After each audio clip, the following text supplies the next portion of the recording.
What's going on, guys? Welcome back to the RedBeard Outdoors podcast. I'm Jonathan, your host, and today we've got a fantastic guest for you guys.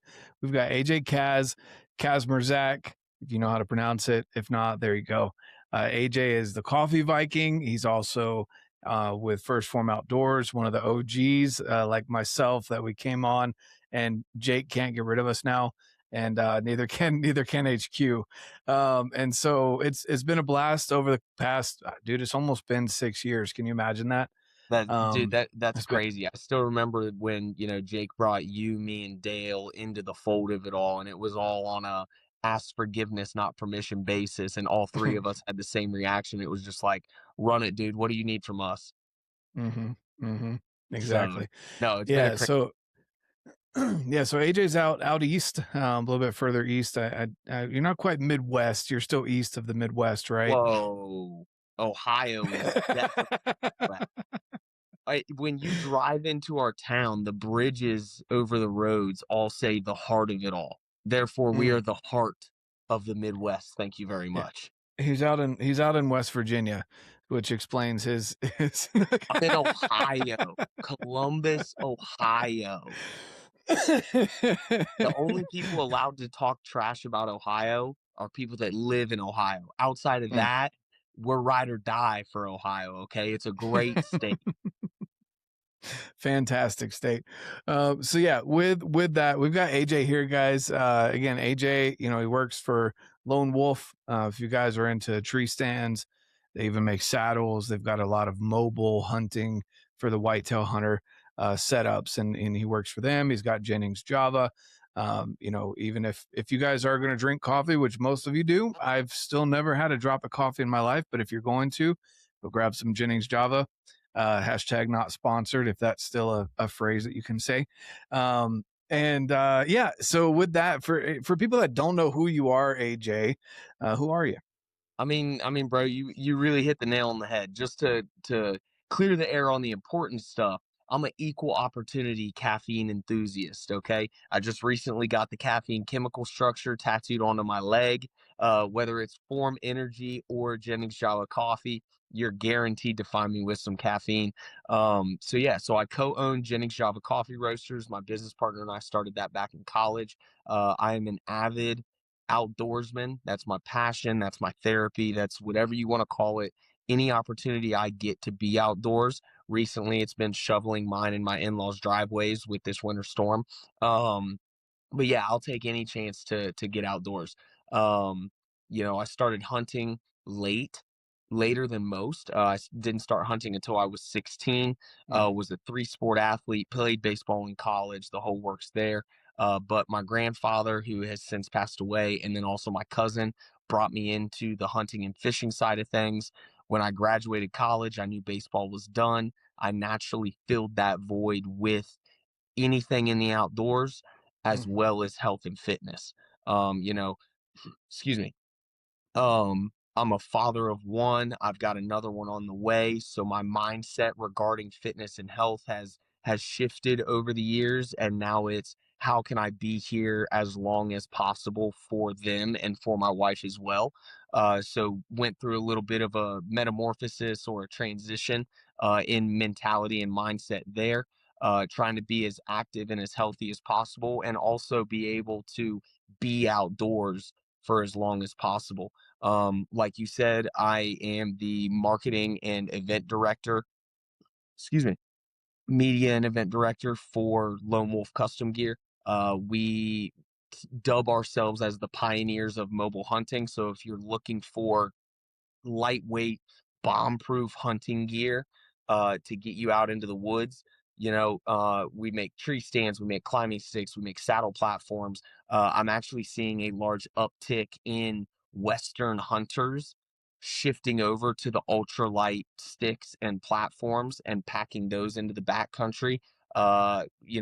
Over the years, we've started getting more and more hunters killing elk over top of wallows, and they're Mhm. 15 feet up in a tree, which I love. I would love for one day Lone Wolf to have a booth at the Western Hunt Expo or things of that nature. I just think that that market is going to continue to grow, and individuals are going to continue to want to get into trees to hunt elk. But yeah, man, I love what I do. I surround myself with some of the best people in the world, yourself included. And yeah, that's kind of the cut and dry version of who I am. Brief interruption here. I just want to let you know that right now, First Form has a phenomenal offer, 30 days free in the app that I personally use to check my food. As you can see there, this is my day so far today. But the app is super simple, guys. You get into the app here and you're able to track activity. You're able to track workouts if that's what you choose. If you don't have a program, you know, like the First Form Outdoors. This one's the at-home body weight. Let's see, we can go through. Anyway, you can browse all the different options on here, such as outdoor workouts at home if you have limited amount of weights or whatever it might be. If you're in a full gym, whatever, guys, there's so many programs in here available already ready for you. And of course, you can get a coach as well. So if you're looking for all of that in a great community, sometimes there's challenges in here like steps challenge, things like that, guys. If you don't track it, you don't know what's going into your body. I'm guilty of that myself. I've been there. I'm changing things because I feel like personally I have failed my family in the health department. I hit the gym every day. Nutrition is a big thing that I have let fall by the wayside, though. So being more productive in the gym and more productive in the kitchen, both combined are going to end up with phenomenal results. I want that for you as well. So definitely head over to well, first off, pinned comment down in this video. Go to that to get 30 days free with the First Form app. Thanks so much, guys. Now let's get back to the show. He's got a little munchkin running around too. That dude is my best friend. His name is Riggs. He's 2.5 years old. I've already got him building shelves with me. He wants to go to South Africa and shoot monkeys with his bow with his uncle Logan. This kid is ate up with the outdoors as much, if not more, than myself. So that's a side goal for myself for this year. He'll be 3 in June, and I want to get him out, dove hunting, maybe sit in a blind looking for deer with me, maybe duck hunt a little bit, but I just want to immerse him in our way of life. I love it. I love it. Yeah. So, I mean, AJ's just, he's the Energizer Bunny. He just constantly is go, go, go. And that's something that's been true ever since the beginning. I think that's got more than just caffeine running through your veins, constantly. Yeah. That's happening there. But, I wanted to bring AJ back on, guys. He's been on, I think this will be the third time, if not Third, at yeah. least the second. Yeah. So, I wanted to bring AJ back on, guys. Just kind of give a refresher and kind of recap of how 2025 went. Obviously, he was in the episode where we were around the fire in Wisconsin. I know the lighting and the audio wasn't the best on that one. I'm still working on the better ways of recording podcasts on the go like that because I do want to do more of those. But AJ is an avid hunter, has had a really good season. I kind of want to start there and then let's discuss a couple of the uh, other things that we like to talk about. AJ is quite the conspiracy theorist. No, I'm just kidding. He calls it for how it is, guys. Whether you want to call that conspiracy theory or not, AJ likes to talk about the pigeons aren't real kind of deal. That's No, right. but really though, have you ever seen a baby pigeon? No. I, I've never seen a pigeon nest, let Hmm. alone pigeon eggs, let alone a baby pigeon. But like you said, we'll get into that later on. Let's do a recap of how this hunt season went because it went pretty good for you. Oh man, it was the best and worst season I've ever had in my life. Did everything right, did everything wrong. So I live in Ohio, so this year I hunted Ohio, Wisconsin, and Alabama. I chased a buck that we dubbed Riggs buck all year in Ohio. Mega 8 point, true typical eight, massive split brow. My guess is as a mainframe 8, he would go mid 160s. So just a stacked 8 pointer. Could never catch up to him, was always a step behind him, was chasing trail cameras, left, went to Wisconsin, had an amazing time with you and Jake and the First Form Outdoors crew. Unfortunately, injured probably a 150 class deer up there. Fortunately, we got photos or a photo of him about a week later, so he ended up surviving that. I was 2 inches shy of the heart. I shot low. It was a full pass through. Um, we think it ended up being, brisket type area. But he was all good. Then went back to Ohio. Um, early gray light, grunted a buck in. This was probably a 130s class buck on public, 7 yards frontal, um, injured him, did everything I could to recover this deer, tracked blood for 400 yards, good blood, spraying blood, complete total ghost mode. Called in a drone, searched with a drone, called some of my friends that run dogs, gave them the lowdown, um, said there's a lot of muscular aspects and veins to a frontal shot that could cause the spraying, but there's actually a significant amount of blood that deer have to lose in order for them to Hmm. expire. Called another drone back in 3 days later, nothing. Fortunately, had that buck show up on camera, had a big, like softball size black spot low. So I thought I shot high in between the shoulder. It ended up shooting way low. Um, and so I think it missed the cavity completely. Never found my arrow, but he did show back up and he seemed totally unbothered by it. So I'm taking solace in the fact that both of those animals are still running around. And then, my grandfather passed away in late December, right about the time I was getting ready to go down to Alabama. And I think he was looking out for me when I went down to Alabama.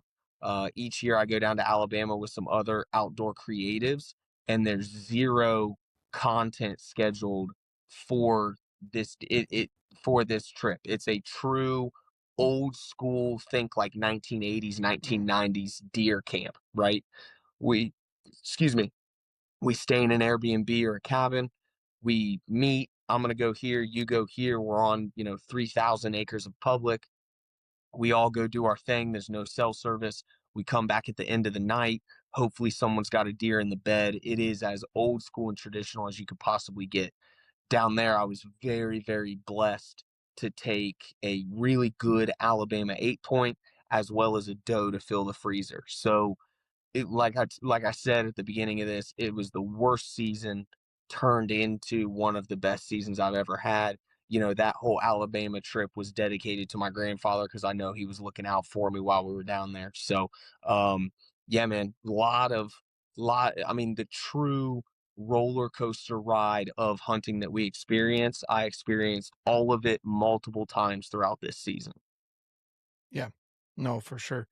That's something that I guess a lot of people, if you've bow hunted long enough, there's plenty of times where you're going to have those roller coasters.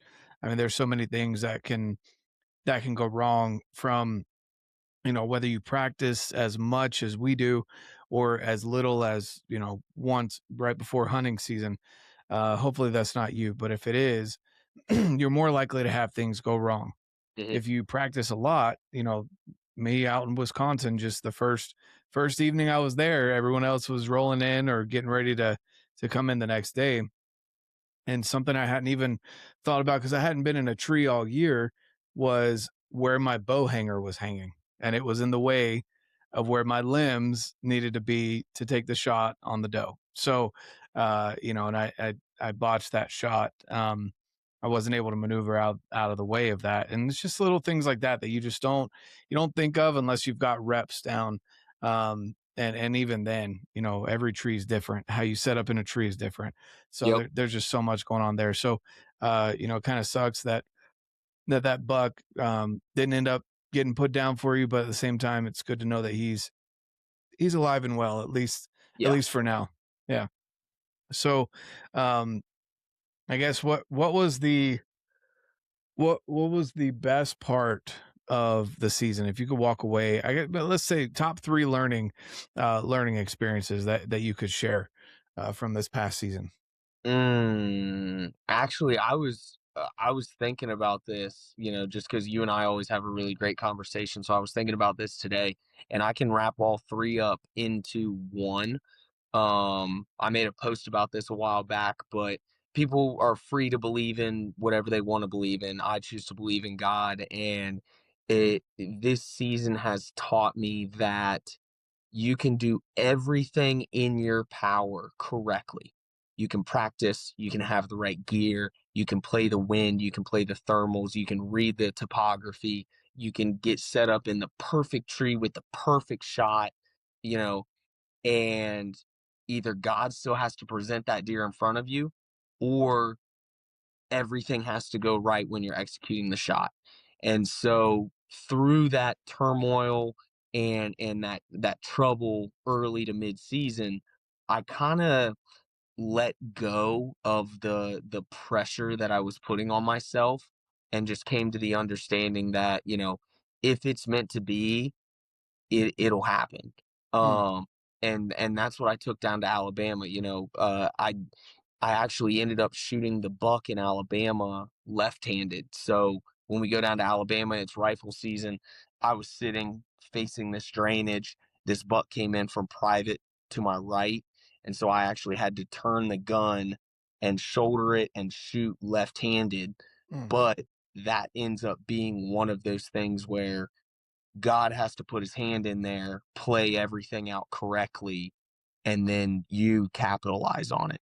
And so that's one thing, my brother came to full draw on a number of smaller bucks that ended up spooking out of there.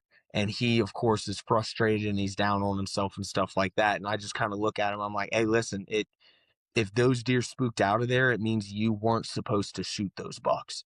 Maybe they grow into something massive next year and you take them next year. Maybe they end up dying of CWD that we have no control over. But for whatever reason, you weren't supposed to shoot those deer. And so that's kind of the big overall lesson that I had to learn the hard way this year, was that no matter how much preparation I put into everything, it still has to fall into his hands to really bring everything in and capitalize on that. Yeah. No, I couldn't agree more. I mean, you know, having ups and downs during a season, it's important to learn from them. And you know, this year I've got my son, my youngest son is he just got done with hunter safety. For people that don't know, out west, most states, I know Utah, you can't hunt till you're 12. Not at least big game you can't. I think you do ducks and other things like that. But this is a big year for him. And a lot of my season, my personal season, is going to be cut short by choice because I want to go and spend as much time with him as possible. I want him to get, his tags filled, for him to have a good experience. And if that means that I have to sacrifice my season for it, that's more power to it, because I really do want him to have success. And so, you talking about in God's time, it's something that it's hard it's hard to understand. And we're sitting here talking about harvesting the meat off of an animal, right, or killing a deer.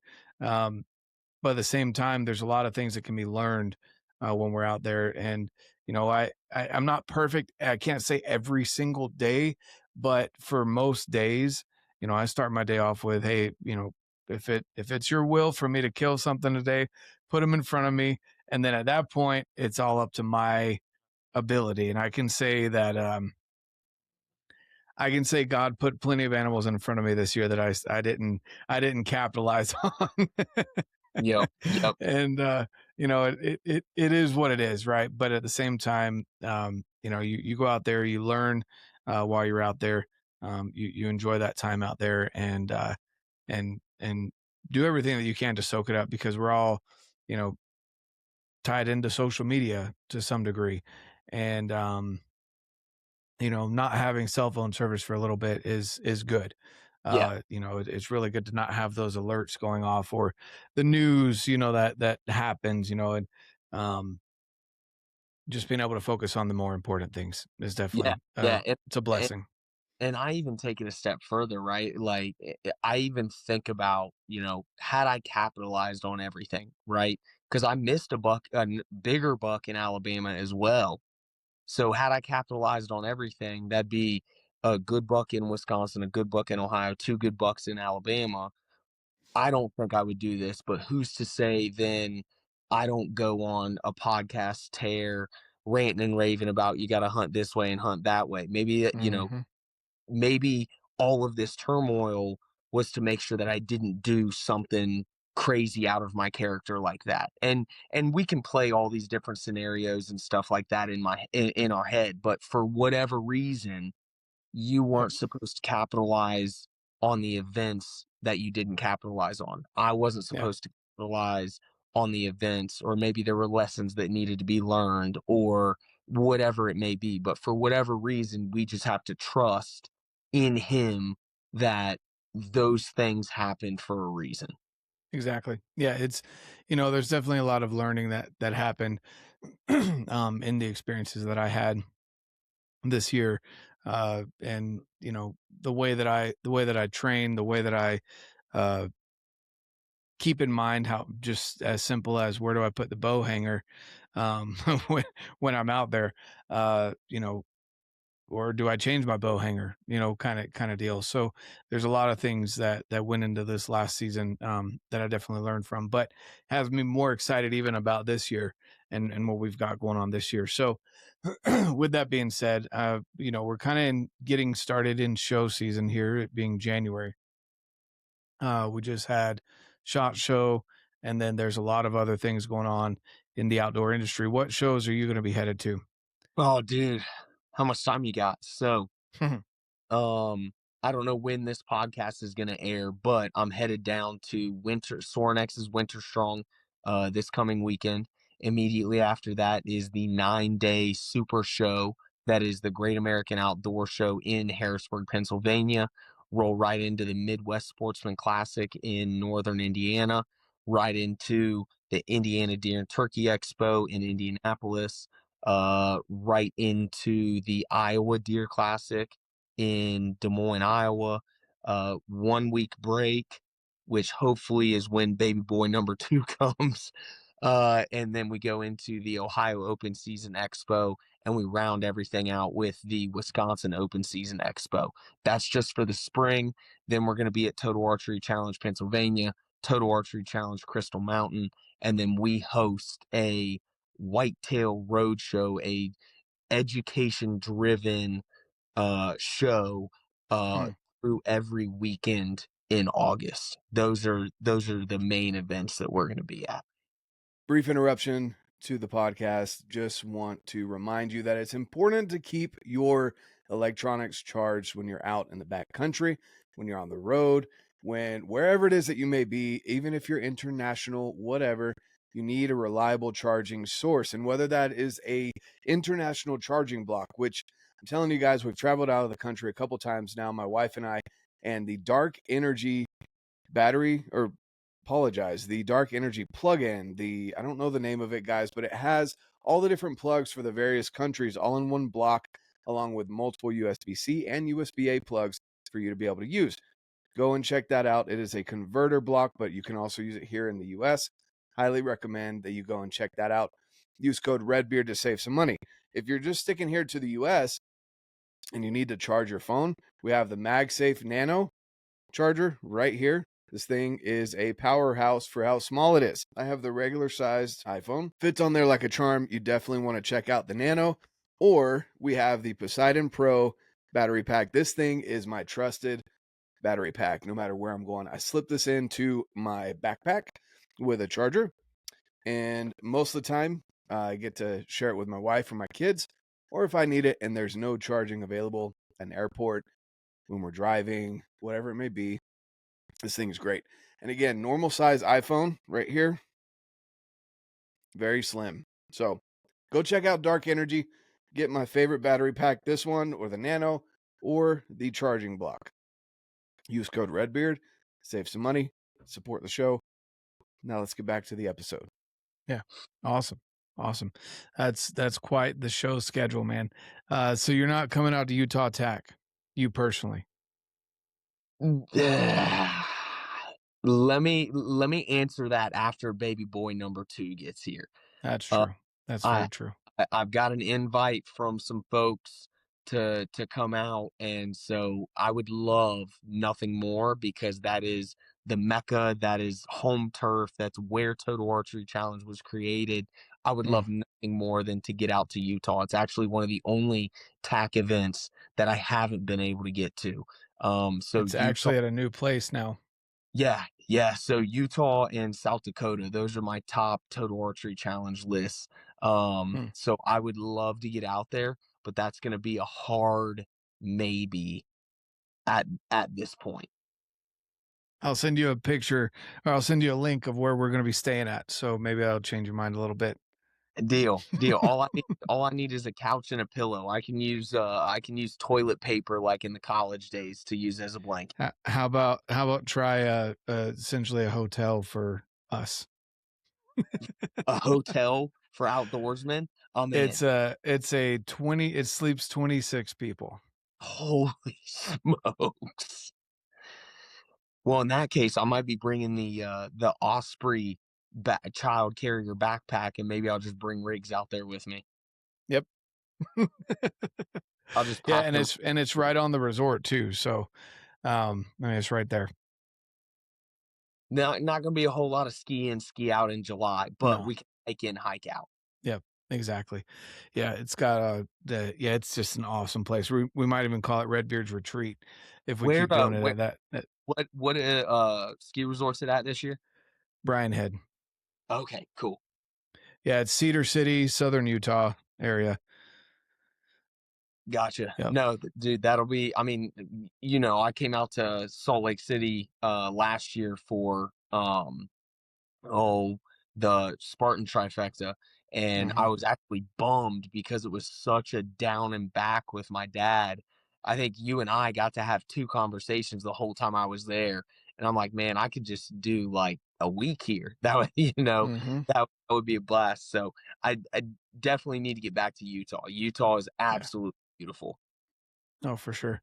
Yeah, it's a beautiful place. There's a reason I haven't moved out yet. I don't know if I'm going to or not, but yeah, it's kept me here for good reason. Um, cool. So you got plenty of shows going up or going on. Do you have any spring hunts that you're doing?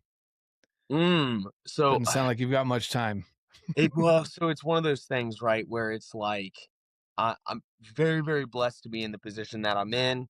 By way of the position that I'm in, I get invites out to a number of different things. Got invited out to turkey hunt in Missouri. Normally I go up to Michigan in April to turkey hunt. And then we also have our own kind of public land grind turkey hunt here in Ohio. Uh, Kind of transitioning similar to how you are with your son. I would love to do a turkey hunt where I get to bring my son with me. Mm, And in terms of feasibility, the most feasible thing would be a turkey hunt in April in Michigan, because me and the buddies that I hunt with in Michigan, we actually bow hunt them. So each morning we get out there super early, throw up a yeah. ground blind, and then we, set some decoys out, and then we'll work to call the birds in. So hoping that I can take rigs with me for that. But outside of that, dude, I'm so locked in on February, March trade shows. Um, and then, baby is due March 31st. He'll probably end Mm, up showing up early because that's what Riggs did. Then that'll be about a month until I'm supposed to go up and turkey hunt in Michigan. And so hopefully that'll give enough breathing time. I'll be able to scoop Riggs up and we'll go up and do that. So at this moment, the only thing on the docket would be a turkey hunt somewhere. mm. Missouri, Alabama, Ohio, somewhere. Yep. Yeah. Oh, that's cool. Yeah, I haven't even thought about turkeys. I was thinking, spring bear. I don't know if you have that out in Ohio or not, but that's what I'm We planning on don't. doing. There, I love my wife dearly. My wife falls under the Disney category of bears, and you know, the rounded ears, they're so cute and friendly and cuddly, and I'm like, yeah, but a black bear rug would look really cool, and I've heard bear meat tastes amazing. So as long as I can get Riggs on board with it, she's kind of outnumbered there, and then Riggs and I'll bear hunt one day. Yeah, So that's that's awesome. the I know Jess Crane, female outdoor athlete within First Form. She goes out and bear hunts every spring in Hell's Canyon, I think. And so you and I both got invited to go out there. I don't know. I don't think I'll be able to make it this year, but it's one of those things that's kind of like on my docket to get out there. Um, but but yeah, as of right now, no spring bear hunt trips. Cool. We'll get you there. We'll get you there. I hope so, dude. I would love it. Yeah. Yeah, it's something I look forward to. I mean, I had the fun this last year. It was really hot, so I don't know, we gotta see how weather plays out, but I think I might end up in Idaho again. That was fun. And it was solo, kind of sucked, but at the same time it was good to kind of beat myself up a little bit in the mountains. Just Um, just get Clint Kingston out there, make him be your mule. yeah. Yeah, no, I can't remember what was going on that weekend. He wasn't available. Hell, Might he have was been hunting too. around, I think it was around the time he was doing his endurance Oh, the race. Yeah. miler. Yeah. Hmm. Or last man standing. That's what it was. Yeah. Yeah. Last man standing. Yep. Yeah. We've got some So crazy friends. yeah. Yeah. They all like to do crazy stuff for some reason. Um, no, that's awesome, man. So that goes through your spring. You know, as far as let's shift things a little bit, because you know we love bow hunting, we love hunting in general, being outdoors. We've got, you know, as parents, how has your experience shifted in these last 2 years that Riggs has been around? Um, you know, how are you getting him involved in the outdoors? Like for, you know, maybe new parents out there that are in your position, what have you been doing for that? Yeah. Honestly, I attribute what I'm about to say to one, keeping my sanity, and two, raising our son up correctly. I abide by the ideology that the most miserable people with kids stop their life and only focus on the kids. Whereas what we do is we keep our lives going and we Mm, bring our kids into the fold. So I mm-hmm. really haven't done anything differently outside of bringing Riggs with me. Now, as I say that, let me put a little asterisk there. As I say that, you have to understand, as a new parent, if you choose to bring your kids into your passions, understand that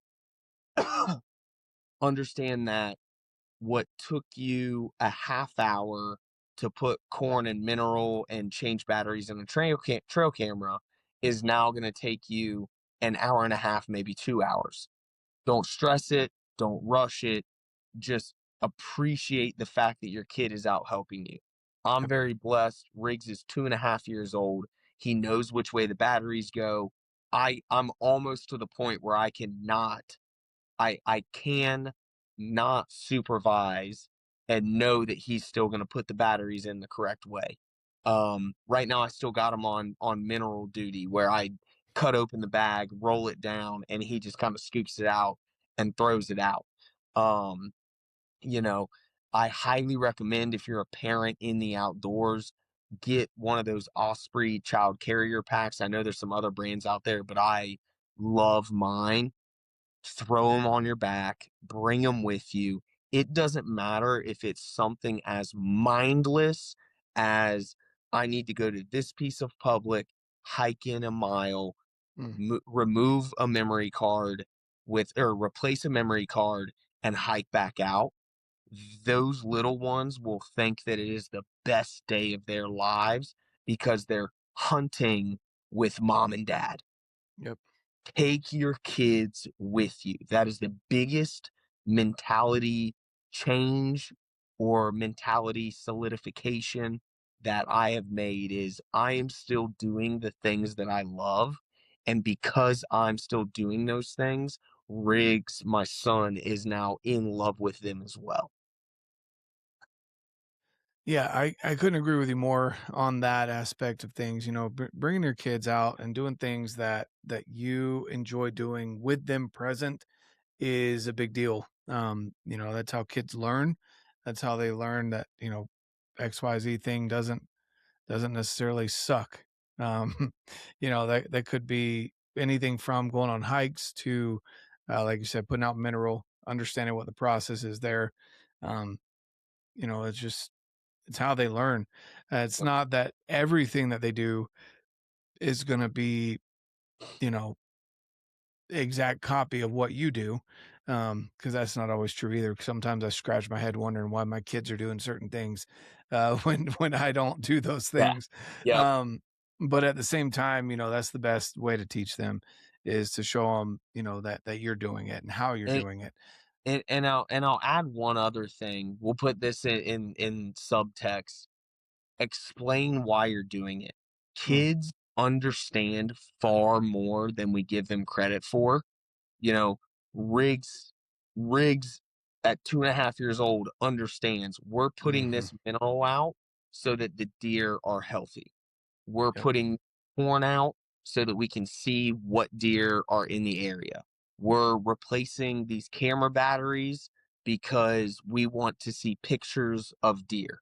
You don't have to overcomplicate it. Just explain it to them so that they understand, okay, I'm doing X because of Y. And they will retain a lot more than you realize. Yep. Yeah, no, I definitely, you know, I'm on board with that. It's one of those things that again, kids are going to pick up certain habits, certain things you do. And it's important that, I mean, you've only got a certain amount of time. I mean, I'm sure you're already looking at it like, man, can't believe Riggs has been around for over 2 years. I look at, you know, my youngest son, he's 11, you know, Yeah. and, um, I mean, I've only got 7 more good years with him before he's out of the house. Unless housing continues to go up and then he might be staying around a little bit longer. Family gets But better and yeah, better. yeah, exactly. But yeah, being a parent, you know, when people say it completely changes the way that their lives are, you know, it makes me wonder why they want to be a parent, and in the aspect of, you know, why are people complaining about the kids knowing Yeah. that that's what they chose. And for me, it's not as easy as continuing to go on your, maybe you'd go on 5 miles deep, 10 miles deep into the woods. But going out and picking a ridge that's easily accessible, that your son can go up with you or your daughter can go up with you in glass, Yeah. spend an extra day glassing rather than pounding miles.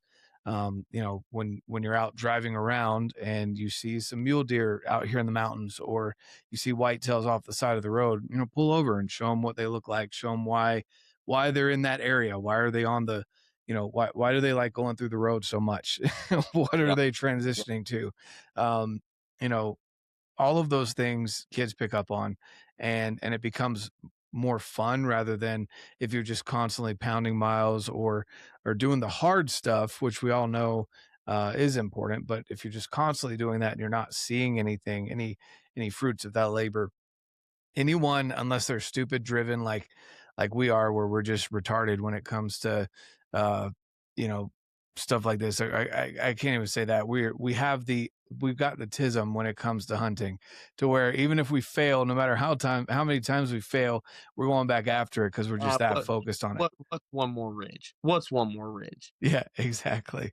What's one Um, more ridge? What's one more one? We can find that drop of blood, right? I mean, it's, you know, we're gonna get on our hands and knees and find that, or you know, just so many. We're gonna shoot this many arrows every single day, um, constantly tinkering with our stuff. You know, all those things. We got a little touch of the tism when well, it hey, comes hey, to that. when it comes to bows and equipment, I'm giving you my tism because you got a Mm, little extra. I'm Yeah. the type, I'm gonna take my stuff to a professional, and I'm gonna let him do it, and I'm Mm. gonna make sure it's dialed in just from Mhm. shooting it with reps. I'll let Yep. you be a gear junkie. But dude, I told you I was itching for something to be fired up about today. We talked about it before the podcast, and you hit the nail on the head. I cannot relate to parents that bitch about their kids. Dude, because your kids are a direct result and a direct reflection of you as a person.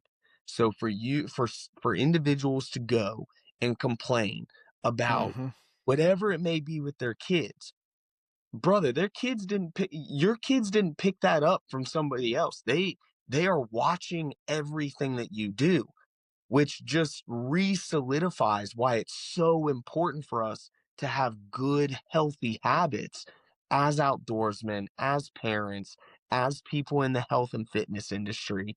You mentioned earlier about what has changed mindset mentality wise, outside of those few days with my grandpa passing and then my anniversary. I've been sober since my birthday back in September. I noticed a trend. I noticed a swing in a way that I didn't like, that was taking away from my wife and son. And so I corrected that by cutting that out of my life, you Mm. know. And if you look, not all, but a lot of the individuals that complain about their kids, they are far more focused on whatever their vices may be, rather than focused on raising their kids and bringing their kids into the passions that they have. So yeah, that grinds my gears to no end, is the individuals that bitch and complain about their children. I cannot relate, don't Nope. understand. Yeah. I don't get it. It pains me, man. We're going to get down this rabbit hole. My wife showed me some stuff cause I was getting upset about, some things that I don't typically share because I realize they're a little out of our control.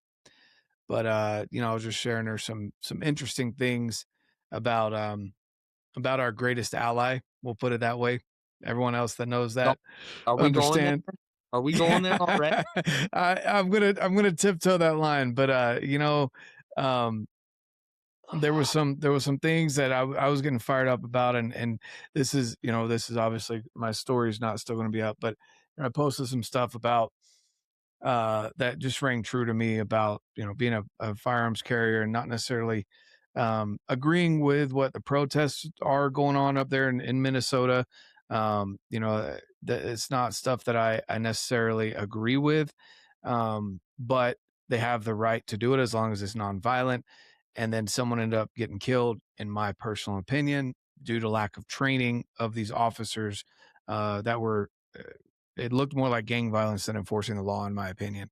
And I shared that because, it was a direct attack right afterwards by the FBI director saying that he should not have been carrying a firearm, even though he was legally able to, in there. And that immediately deemed him a threat, apparently. So that was something that was a little shocking for me. So I shared that, went down the rabbit hole of how a lot of the tactics being used by specifically ICE, but more specialized units that are doing a specific job are imitating the IDF. And I I was sitting with my wife and we were just talking about it. And she was like, "What were you getting fired up about?" And I let her know.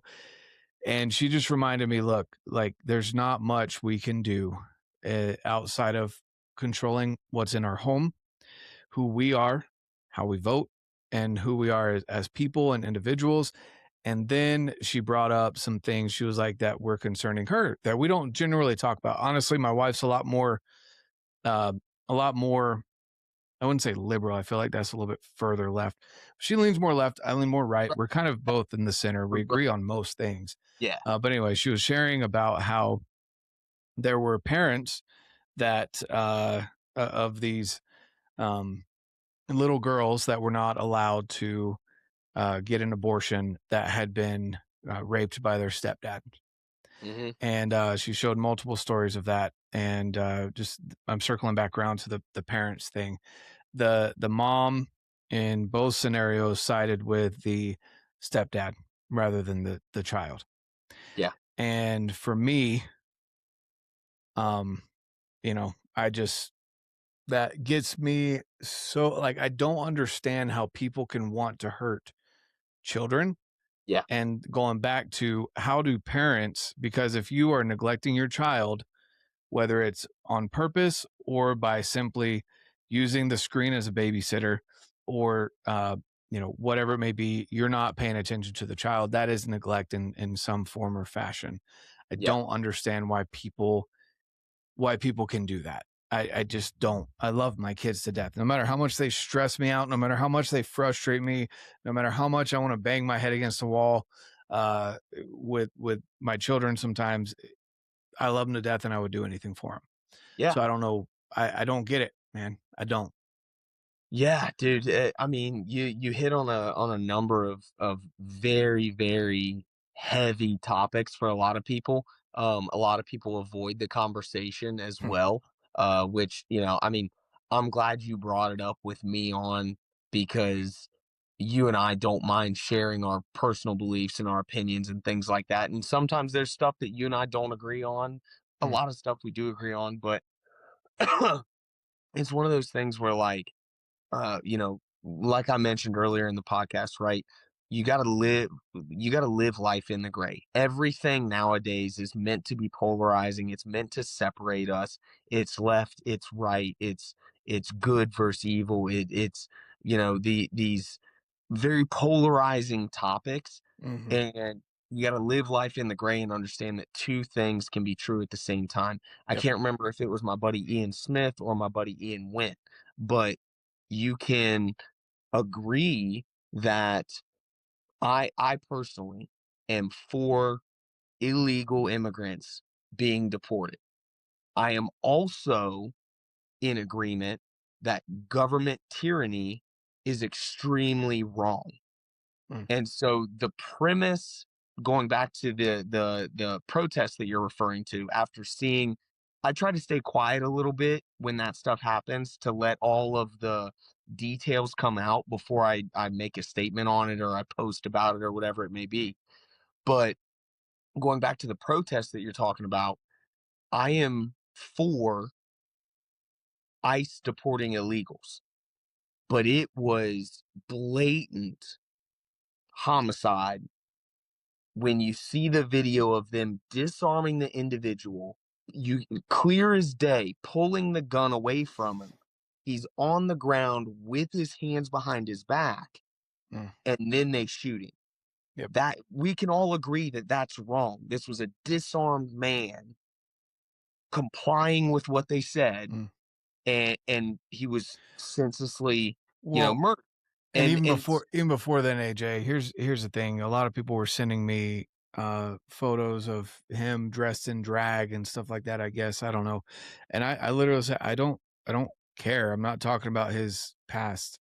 yeah, I'm talking about that snapshot in time where, I mean, even before that, he got the shit pepper sprayed out of him yeah, while his back was to the officers as he was protecting, in his mind, I'm sure, putting his body between the officers and this woman that they had just shoved into an ice bank, which, if anyone knows how that feels, that can't feel good. And for an elderly woman, I'm assuming she got injured.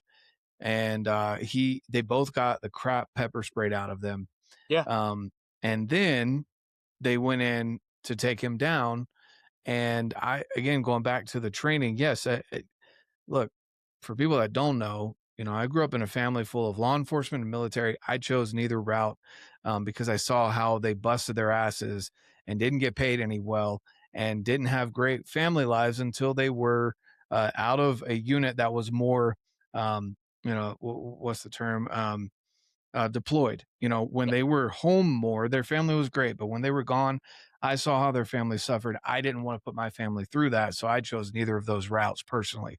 But all the respect in the world for those people dealing with those 100%. situations. And when they disarmed him, you know, that's what they're supposed to do. And you know, the guy saw the gun. He did the right thing pulling it out of there. Oh. But the problem was, and this is in my opinion, watching the video, is that one of the officers already had a gun drawn before they knew he was armed. They had a gun drawn on him, pointed at him. And this is where it goes back to don't point, you know, firearm safety. Don't point it at something you're not willing to kill or destroy, because he had and again, this is my opinion, guys, but from watching the video, a negligent discharge was the first round. He was pointing it right at the guy, killed him on the first shot. If you watch his body fall, I mean, he was dead after the first shot. So he must have hit head, spinal cord, something. Yeah. But, you know, I feel like that was a negligent discharge from the officer.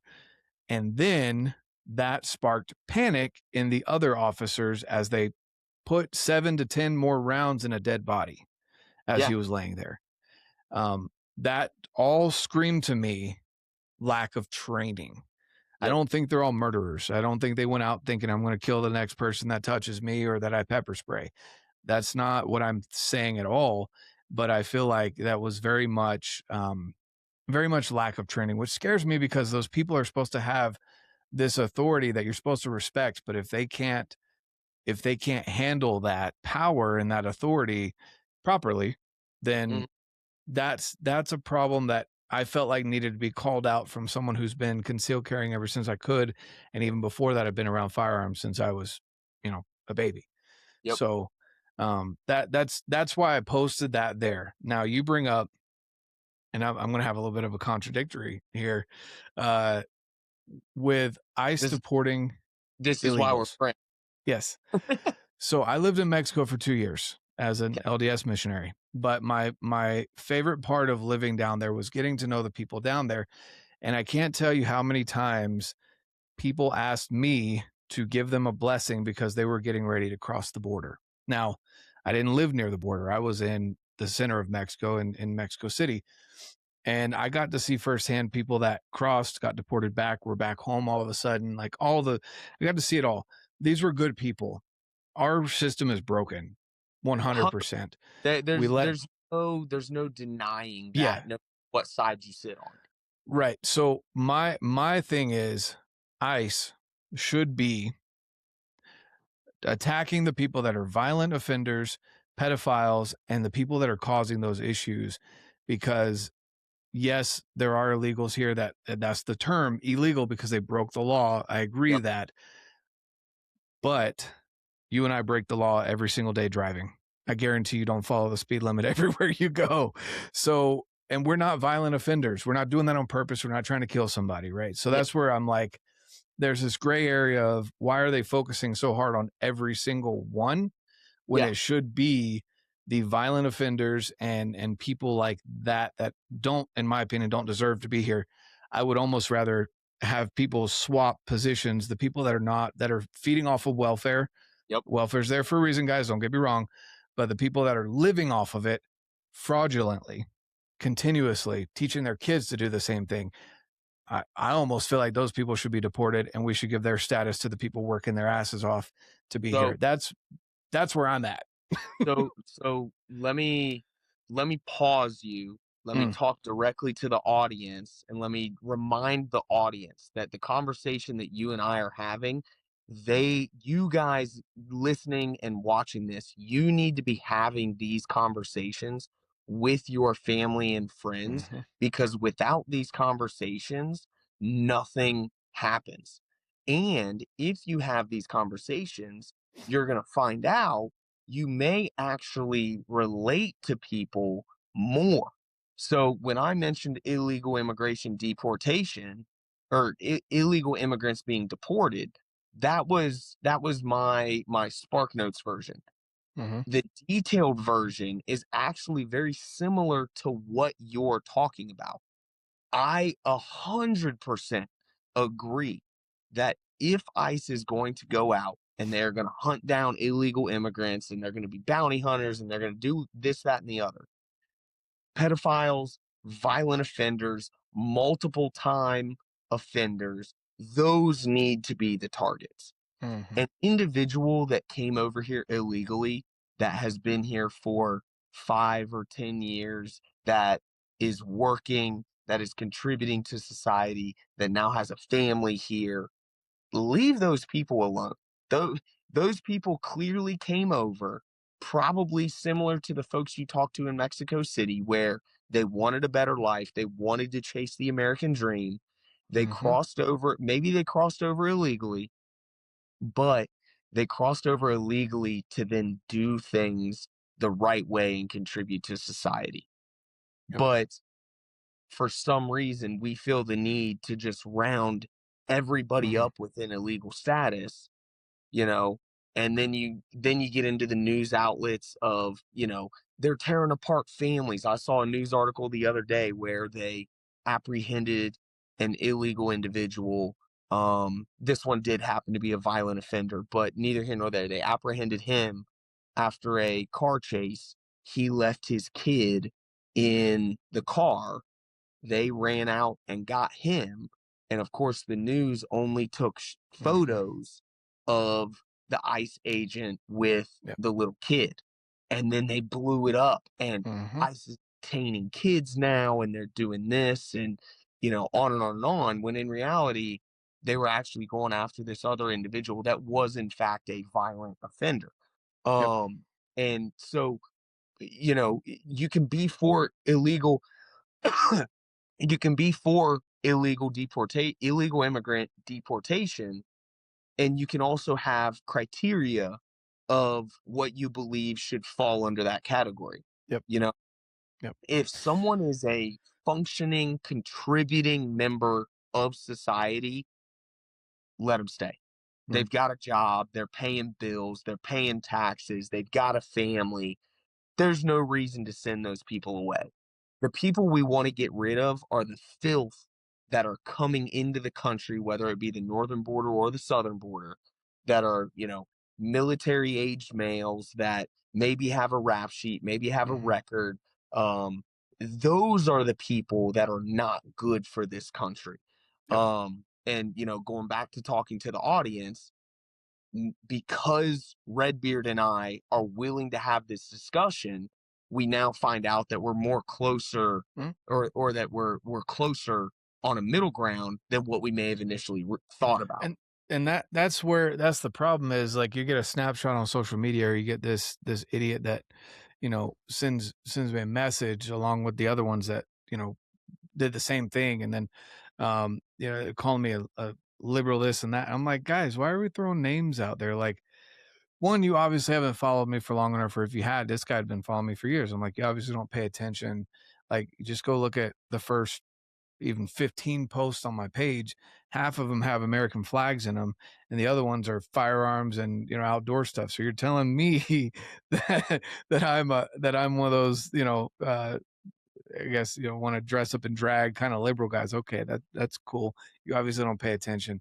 But some people, I feel like people get wrapped up in tribalism, and it's a really big problem. And I've seen that in my whole life. I mean, even as a kid, you've got gangs as a kid. At least I did in my high school growing up. And that's because the parents weren't there, and so the kids were trying to latch onto something, and there's some respected leader in the group that says something, everyone automatically latches onto it. Just like there's Trump derangement syndrome.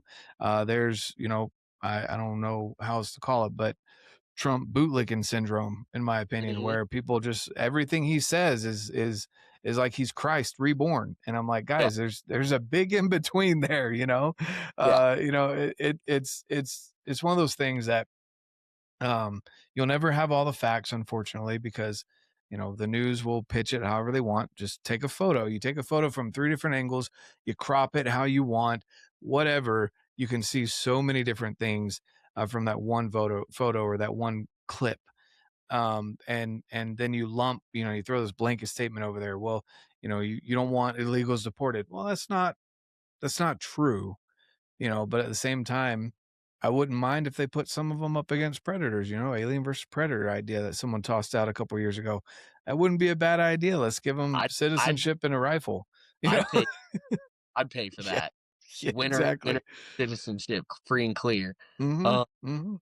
But yeah, Yep. man, it's one of those things. Group think is going to be the downfall of us because the the powers that be are doing the best they can to divide us. Mhm, And the thing a lot of folks need to realize is the news is not the news of the 70s. It's not the news of the 50s. It's not there to inform you anymore.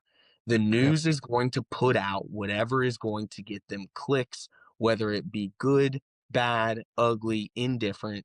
They are going to crop it and twist it in whatever way is going to get you to click on their headline so that mhm, they can then show their bosses, hey, look, we're getting people that are reading our stuff. They don't exactly. give a shit about paying attention to the actual things that are going on the ground, which is why it starts with all of us having conversations, Mm, discussing what's going on, getting all of the facts and things like that.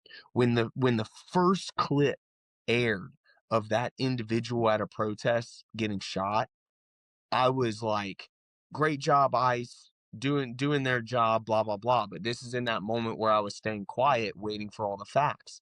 Then all these other videos start to resurface, and you mhm, realize that these law enforcement officers were were not acting as such. They were acting as judge, jury, and executioner, and they were acting in the wrong, which mhm, is why it's okay as individuals, take time, get all of the facts, do your own research, do your own digging to get to the bottom of what will be your own opinion. yep, yep, exactly. Yeah, it's yeah, and the only way boiling it all this down, guys, the only way for things to get better is from us, if you have kids, how are you raising them? Are you raising them to believe everything they see online? Are you raising them to be the next kids that are susceptible to clickbait? Are you raising them to think properly? I've noticed sometimes my youngest son, he's very emotional. He has no filter, and I'm trying to teach him to have a filter because he'll say things. He'll hear something. Oh my gosh, I can't believe this, or he'll say things like, "Do people still really like Trump?" And I'm like, "Hold on, we're making a blanket statement. It's Yep. okay to Yep. like certain things that Obama did. It's okay to like certain things that whoever was driving the bus when Biden was in office did. Yep. It's okay to like things that Trump did. It's okay, but I personally would never sit down with Trump. That's just not he's not my dude. He's not my kind Yep. of guy. But there's certain things that he does that I'm like, okay, cool.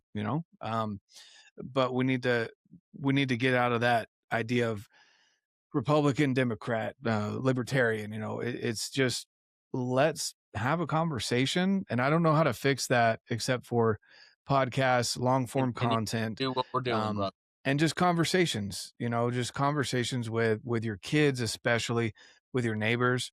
Do you even know who your neighbors are other than when they take out the garbage once a week? Do you know who they are? Do you know the people living across the street from you or two, three, four doors down? Um, find ways to serve those people and get to know them a little bit better. And then that's how the community can be built. I mean, if you look at how much time we spend on our phones, and I'm very much guilty of this, um, you can be tied in thinking that the world is this big when in reality is so much bigger than that. When you Yeah. just step outside, put your phone down, and have a real life conversation. That's for me the biggest thing that I can and the biggest reason why I don't comment on a lot of this political stuff because I'm like, honestly, what does it matter? You Yeah. know? And with politicians, unfortunately, same thing. Like, we have this discussion every time voting comes up and we're very open with our kids and you know, you let them know, hey, I hope they do what they campaigned on, and that's Yep. why I'm voting for this person. And then I let my kids know, hey, this is not happening, and it's really frustrating, and this is why it's frustrating, and you should see this and understand it. And it's all again open discussion. Should always. I don't know if you were the same way. I'm assuming you were. If you were raised in Ohio, I mean, it's not technically part of the Bible Belt, but sex, we didn't talk about that as kids. It was one of those things that like very, very shamed and looked down upon. And you know, I'm a leader in our deacons quorum, which the deacons, anyone that knows anything about the priesthood, is part of the Aaronic priesthood, first the first portion of the Aaronic priesthood. So for our kids that are 11 through 13, our boys, they can receive the Aaronic priesthood and they could pass the sacrament. And they also have some other jobs that they have to do to serve the ward or congregation, whatever you term it. Um, and I've loved working with the youth in our ward. This week we had a lesson where we were talking about repentance and forgiveness. And you know, I just brought up one of my favorite examples of that, and that is Paul. And if you don't know the story of Paul or Saul, the one who wrote a vast majority of the New Testament, he is a badass. And he went from being essentially an ICE agent. I mean, he was literally targeting all Christians that Yeah. he could. He was even, I mean, he was like a hitman, essentially, even more so, where he prided himself in going in, stealing Christians out of their homes, murdering them, or taking them to prison, you know, and that was his job. And he was Yeah. ecstatic to do it day in and day out. I mean, and he had an experience, obviously, where he was blinded by Christ, who he thought he was following God by doing what he was doing, and he quickly got course corrected, and became the opposite of what he was, where he became so gung ho for Christ that he changed his name and completely changed who he was, and literally gave his life for Christ in the end, after Yeah. being thrown in prison multiple times, beaten, stoned, and all of that. He wrote some scathing letters and some really good letters to people, to Christians throughout all of Europe. And anyway, I just told these 11 and 13-year-old kids, I'm like, guys, if you don't learn now to accept when you make a mistake, if you don't learn now to have those conversations, to course correct now, it's going to be harder as an adult. Yep. When you've got a lot more baggage to, you know, to be forgiven for. Yeah. And that starts with little things like, you know, whatever it may be. Maybe you snuck some of your dad's drink. Maybe you looked at your dad's, well, now they don't do magazines, but maybe you got into pornography. Maybe you had, you know, whatever it was. Now is the best time to do that at such a young age, because when you become an adult, that's why so many people get angry and part of a tribe, because they're like, oh, all these people are like me, and I'm a mistake. I've had so many mistakes. I'm going to link up with them so that my mistakes don't look nearly as bad now, and I don't Yep. have to ask for forgiveness or change who I am, because all these people do it too. You know? Yeah. Yeah. In a less biblical version, that was a great version. But for the listeners that maybe aren't as up to date with Paul or things like that, I talk a lot, just in my own passing and social media and stuff like that, about running self audits. Right? You need to audit yourself. Okay. I have no problem telling people who I voted for and things like that, right? So, I voted for Trump in this last election. I can tell you without a shadow of a doubt, he is maybe kept 20% of his promises. There are still thousands of pedophiles being concealed under his watch that was promised that the American public would know about. And I have no problem being critical of myself and also of the administration, in the fact that they are doing wrong by not, you know, living up to what they ran their campaign on. Mm-hmm. I also have no problem looking internally and telling myself, maybe I got duped. Maybe it was my fault. Maybe I didn't do enough research, whatever it may be. You need to run these self audits. And like you said, you need to teach your kids to be able to stop, slow down, audit yourself. Am I on the right path? Do I need to make some changes? Do I need to continue forward in the way that I'm going? And explain that from an early age, so that, like you said, when they become adults, it's almost second nature to them to stop think about it, look big picture, look small picture, take all the details, and continue forward in whatever mannerism or whatever way they see fit. Mm-hmm. Mm-hmm. Yep. Right there with you, man. It's we're not going to change the world just by talking about it, but conversations are a big part of that. And teaching your kids how to have good conversations, not getting upset when they ask why. You know, letting them form their own opinions and actually listening to them and letting them know it's okay to make a mistake. Or, you know, when you make a mistake, apologize to them. Don't be so proud that you can't apologize to your kid because you're worried that that's a sign of weakness or whatever it may be that you're thinking. Right. Um, you know, I've apologized to my kids quite a bit, you know, whenever I make a mistake. And I, if anything, it's made them love and respect me more. I haven't seen them disrespect me because I've apologized in a sincere manner. Um, you know, those are all things that we can do as parents.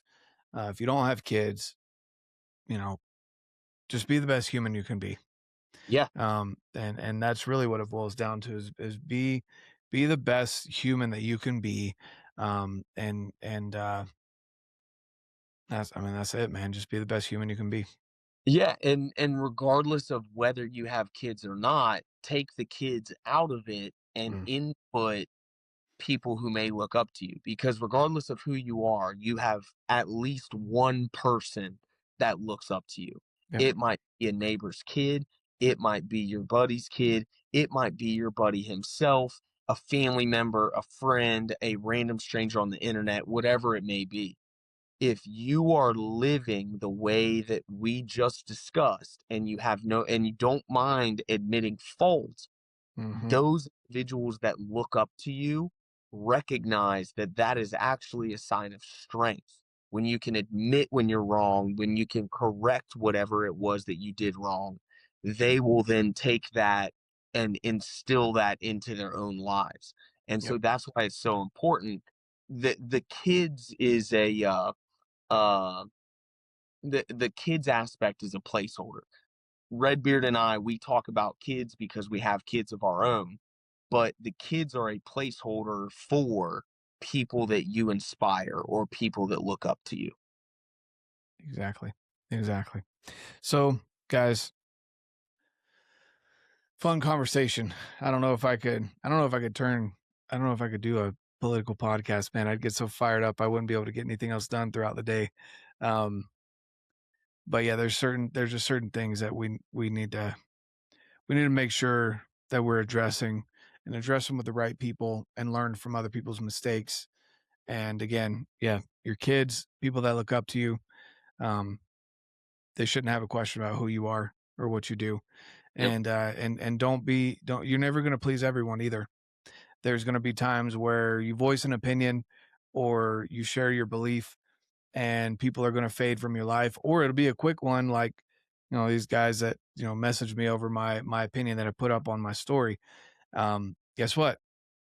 I'm not sorry. Good riddance. You know, Yeah. See ya. I don't need you in my life. You didn't contribute anything to my life except for a number on the followers, you know, in social media. You know, sorry, not sorry. It's I'd rather stand on my beliefs than be worried about a number online, you know. So don't ever be scared of that, guys. Stand for your beliefs. Be direct and be the best people you can be. So I don't know. Got anything else to leave us with? I got a fun one because you mentioned All rabbit right. Let's holes. end on a good note.